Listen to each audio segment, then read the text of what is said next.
you. Thank you.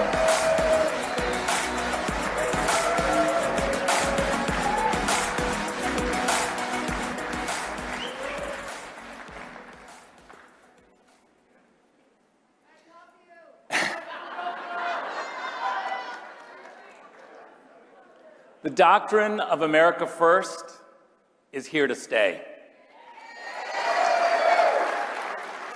As we've seen even in the first month of a new administration, America First's electoral popularity and strategic accomplishments ensure that it no longer belongs to a single party or politician.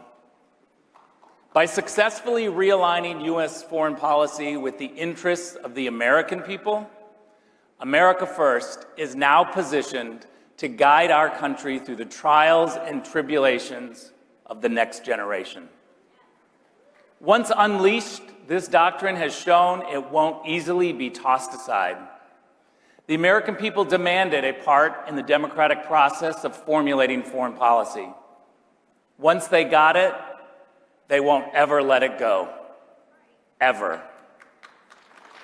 Previous administrations have tried to limit the American people's participation in deciding what kind of foreign policy this country should pursue. They delegated it to unelected technocrats and career bureaucrats with the help of lobbyists and others with financial interests overseas. The overclassification of government documents, the over-reliance on special operation forces, the overexpansion of new and overlapping federal agencies, and the over-politicized nature of intelligence all help to take national security off the table as a matter for democratic debate. There is still a group of foreign policy professionals who want to restore this old way of doing things. They tell us we can't understand the complicated issues, so they don't share all of the information with us. They tell us other countries will fail and fall if we don't send more U.S. troops. They tell us they can solve our problems by creating more government programs. And they tell us there will be another war in the Middle East if we move our embassy to Jerusalem. But they lie to us, and they think we don't see it. But fortunately for us, these so-called experts are not very creative or innovative. Try as they might, they won't take back control of the information, the budgeting, and the decision-making, because it is our right as voters to participate in this process.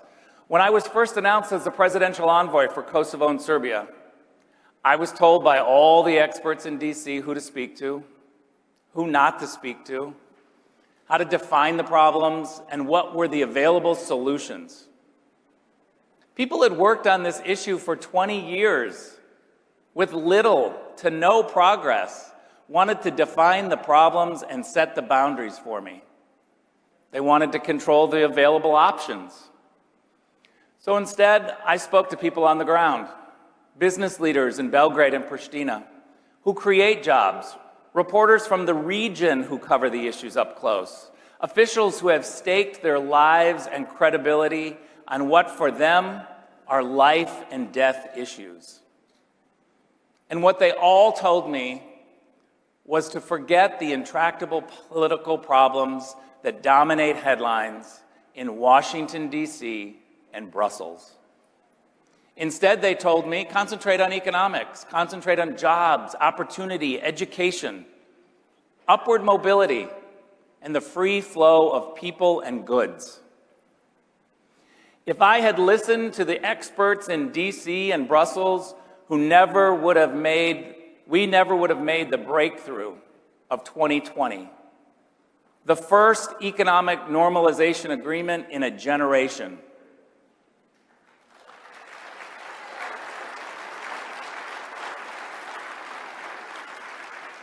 The same was true for my time in Germany. I was counseled by all the experts not to push too hard, even though they were building gas pipelines with Russia, reducing their contributions to NATO while having a surplus themselves. and making more deals with China. But these so-called experts in Washington see and think in black and white, as either being too hard or too soft, as being too mean or too nice. Real progress takes place not in black and white, but in living color, a concept that all ordinary Americans know from their everyday lives as parents, friends, business owners, and employees. We didn't ask the Germans to be better allies because of some rigid ideological principle. We simply understood that the United States and Europe share the Western values of security, peace, and free trade. And so it was reasonable to ask our European allies to share certain burdens with us. We expected them to cut rather than grow their dependence on Russian gas. And we wanted them to renegotiate trade agreements to make our relationship more balanced and fairer. For some reason, this was counterintuitive to all the experts, but not to the people. The lesson here is that the outsiders always have something to say, always something to contribute. Whether they're trying to make their voices heard in Washington, D.C., Brussels, or Sacramento. There are a few ways to leverage the contributions of outsiders. In America, I think there is a real value in seriously considering term limits for our elected officials.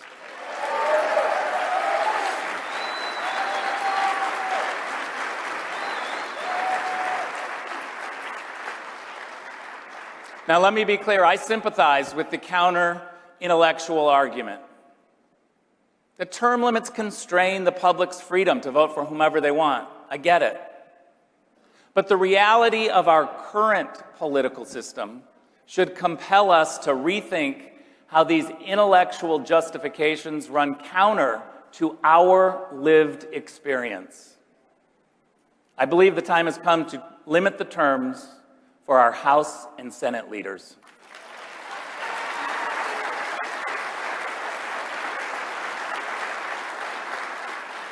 Many who have become more ingrained in Washington and in the fabric of their own hometowns.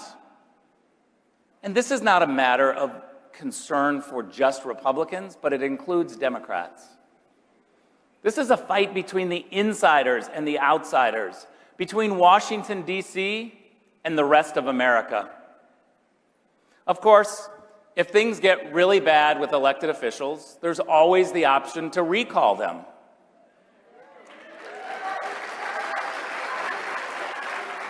If you want the best case possible for a recall campaign, take a look at my home state of California. California used to be Reagan country, the shining example of business innovation and middle-class success. But now when you think of California, you think of out-of-control wildfires, of rolling blackouts, of schools still closed, of shuttered businesses, of bans on fracking, and wealthy people jumping the vaccine line.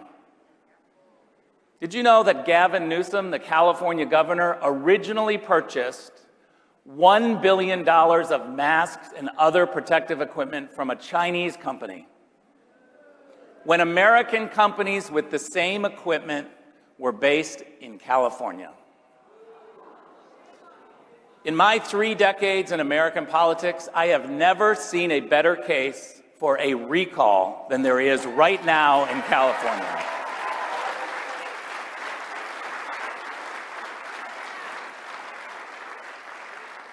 And of course, if a public official is still failing to deliver on their promises, and if you can't limit their term or recall them in time, there's always one other option.